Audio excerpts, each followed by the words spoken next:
Damn it! I peered at my hand in the dim light behind the bar. I'd reached for a wine glass without realizing it had a jagged chip in the rim. I'd sliced my fingertip on the broken glass, and blood welled out, dark and red.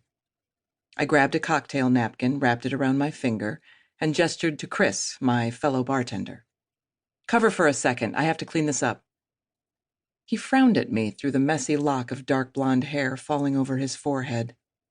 Kriss was the perfect embodiment of the Nashville would-be musician who had ended up as a bartender instead, complete with longish hair and unkempt beard. "We're about to get busy. The band is warming up." "I know." I brushed past him, squeezing my finger. No one wanted to be served a drink with bloody fingerprints on it. "I'll be right back." I felt his glare on my back as I opened the bar entry one-handed and walked down the back hall to the bathrooms. Tonight, like every night, Noxie's had a live band booked, though it wouldn't be one of the better bands that worked the Nashville circuit. We were on the outer edge of the main tourist strip, and a lot of our customers were low-rent business travelers from the nearby motels. Guys in cheap suits don't spend a lot of money, so we always booked the cheaper bands, the ones who were always available, even last minute. Tonight's band looked hungover, but the guitarist still managed to give me a wink as I turned down the corridor toward the bathrooms. He was well over 40, with the dyed black hair of a sometime Elvis impersonator and a face as hard as granite. The first thing I'd learned when I got to Nashville 2 years ago was still true. Musicians were literally the worst.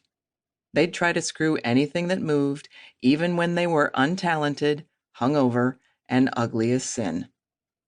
I ignored the guitarist and made my way down the dark hallway, elbowing the door to the ladies' room open.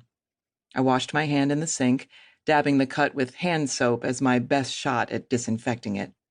The cut bled nastily for a minute or two, then started to slow as pain throbbed through my finger. I was already awake when I got the phone call.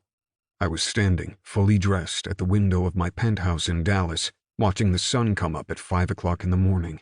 My suitcase was against the wall next to me, waiting.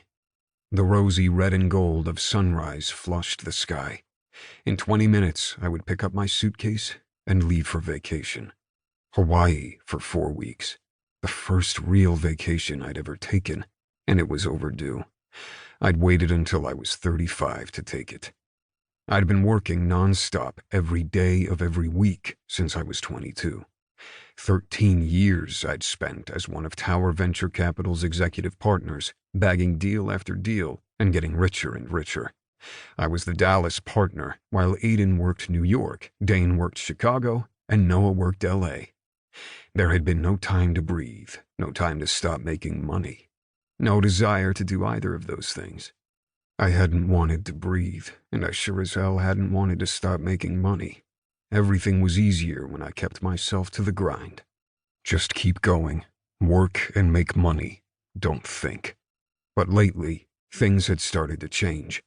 It began when Aiden married Samantha, formerly his executive assistant, and now the head of one of our main projects.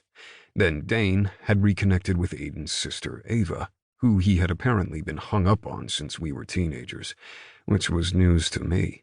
Dane had gotten Ava pregnant and taken leave from the company. Now their daughter Charlotte was a month old, and Dane's future with the company was uncertain. That left me, Aiden, and Noah. Then Noah, of all people, the man who could have any gorgeous woman in LA, fell in love with Samantha's sister Emma. He was still with the company, but now he was even more distracted than he usually was. The only two partners who lived and breathed Tower VC were Aiden and me. And Aiden was married. He was still the same shark he'd always been, but when Samantha snapped her fingers, he did anything she wanted, and he loved it.